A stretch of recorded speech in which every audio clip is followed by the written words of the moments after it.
go to Real Madrid on Wednesday night, 3-2 down on aggregate. The pressure is there, but it's more than welcome. You cannot perform well without the pressure. And it's what it is, not the first time. It depends how we play, how we handle it. The moments always in this stadium, in the biggest stadiums, no matter it's here in Barcelona, Milan, and Anfield, always the bad moments that you have to suffer will be there. Try to reduce as less as possible. Liverpool have the chance to go 10 points clear at the top of the Premier League on Wednesday. They go away to Aston Villa, who are 6 points off the top four with a lengthy injury list at the moment. Villa boss Unai Emery says he's excited about facing the league leaders, but says they'll have to find ways to cope with top goal scorer Mohamed Salah. His career has been amazing, and this year I think he's even playing his best football. When the teammates can have one player like him, everybody's playing more comfortable. We have to try to impose our game plan, to dominate with our structure tactically, collectively, then time to use our skilled players as well. And referees chief Howard Webb says Michael Oliver was wrong to send off Arsenal's Miles Lewis-Skelly during their Premier League win at Wolves. Arsenal were fined for failing to control their players during the incident in which 18-year-old Lewis-Skelly was shown a straight red card for a foul on Matt Doherty last month. His 3-match ban was later overturned after the club appealed. And for more football news from the BBC, go to bbc.com/football. BBC Premier League update from the home of Premier League football.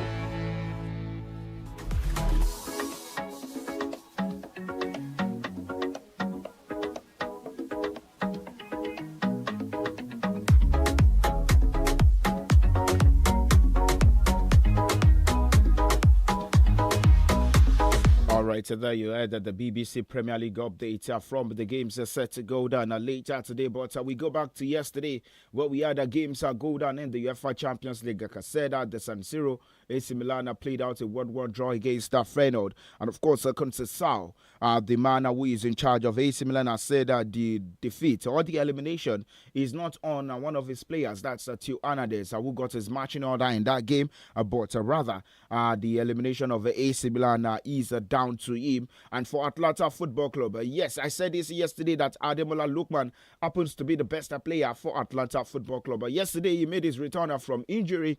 And of course, he was an halftime substitute. He came onto the field of play. He scored a goal. But then you will tell that it was rather too late, as Ademola Lookman also missed a penalty kick in that game. And of course, he's a boss that gets ready. Didn't hold back in the criticism of the African Player of the Year for Gasperini.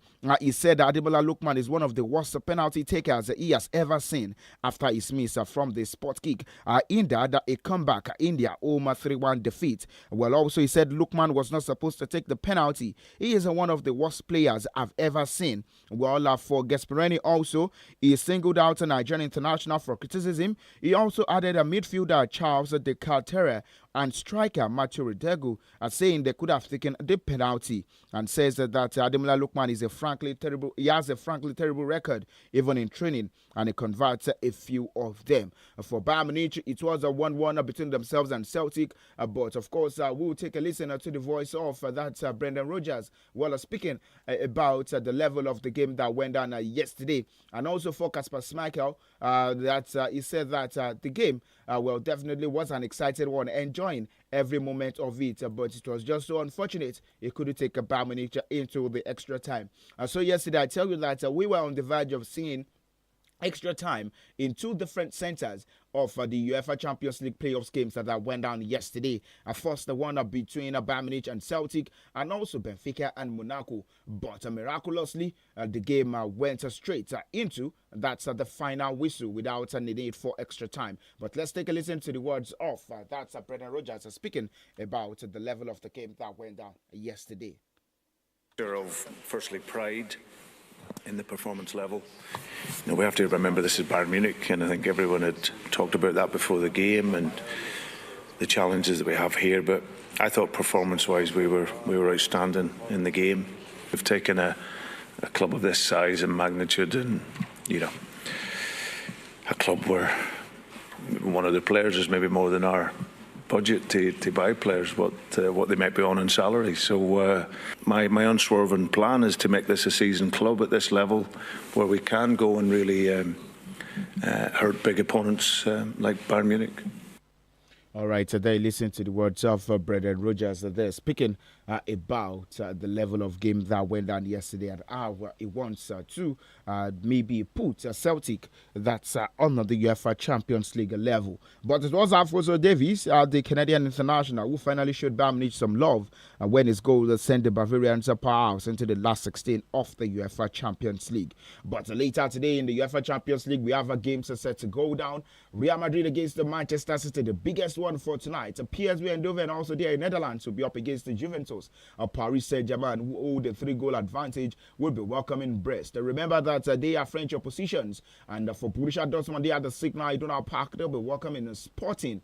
Well, remember that Sporting in 5 games post Ruben Amorim, they are yet to win in the UEFA Champions League. Can they go to the Signal Iduna Park and, of course, capitalize on the form of Borussia Dortmund?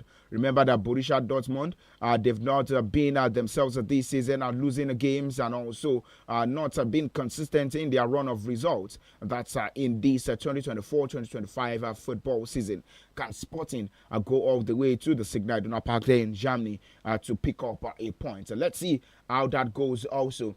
For that's Sporting in the world of that's the UEFA Champions League. Well, all right, to the Nigeria Premier Football League also, we have games set to go down later tonight. Also this evening under the floodlights, Shooting Stars will be up against the Lobby Stars. Remember that the Oluyole Warriors they've suffered a consecutive defeat. That's in the Nigeria Premier Football League, and this would be their first home game in one of those 3 games, and they will be hoping to get a maximum 3 points, especially to return back to winning ways and of course keep the pressure on. That's the Sky Blue Boys. We're talking about Remo Stars, who also would be in action. That's later tomorrow. But in other fixtures of the Nigeria Premier Football League, by 3 p.m., Sunshine Stars will be up against Kano Pillars.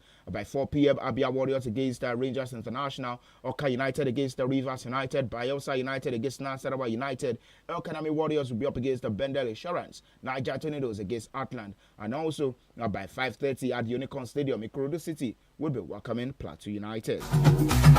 About away from football stories now, let's quickly go straight into the world of tennis, where Emma Raducanu, she has lost out to Caroline Muchova. That's in the Dubai second round. And for Novak Djokovic also, he lost there in Qatar after he announced that Andy Murray, well, for him, he has confirmed that the partnership with Andy Murray as his coach to continue indefinitely. Well, remember that Andy Murray was his coach there at the Australian Open, but what do we expect to see from all of these guys in the coming competitions for the year 2025? A word for Novak Djokovic, the 3-time major winners. Murray, he started working with his long-time playing rival on trial basis at the January Australian Open, where Djokovic reached the semi-finals but was forced to retire with an hamstring.